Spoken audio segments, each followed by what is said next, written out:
மக்களை காப்போம், தமிழகத்தை மீட்போம் சுற்றுப்பயணம் நம்ம எடப்பாடி பழனிசாமி அவர்கள் நடத்துகிறாங்க. அதிமுக பொதுச் செயலாளர் அவர்கள். இதில் இன்னைக்கு மேட்டுப்பாளையம் அங்கே தான் தொடங்கியிருக்காங்க. பாரதிய ஜனதா கட்சியோட பல முன்னணி தலைவர்கள்லாம் இதில் கலந்துக்கிறாங்க. அங்கே ஆரம்பிக்கிற இந்த சுற்றுப்பயணம் பல எல்லா தொகுதிகளும் சென்று பிறகு தஞ்சாவூர் பட்டுக்கோட்டையில் 23ஆம் தேதி நிறைவடைவதாக சொல்கிறாங்க. உண்மையிலே இது ரொம்ப முக்கியமான ஒரு சுற்றுப்பயணம். ஏன்னா, இந்த முறை அதிமுக ஆட்சியை கைப்பற்ற வேண்டும் என்கிற நோக்கில் முன் ரொம்ப முனைப்பாக இருக்குது. காரணம் என்ன அப்படின்னா, தொடர் தோல்விகளை சந்திச்சுக்கிட்டே இருக்குது. நம்ம பார்க்குறோம்.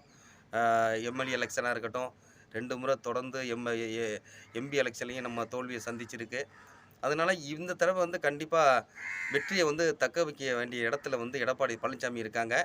அதற்கான முன்னோட்டமாக இந்த மக்களை சந்திக்கிற மக்களை காப்போம் தமிழகத்தை மீட்போங்கிற உரிமை குரலோட மக்களை சந்திக்க வர்றாங்க.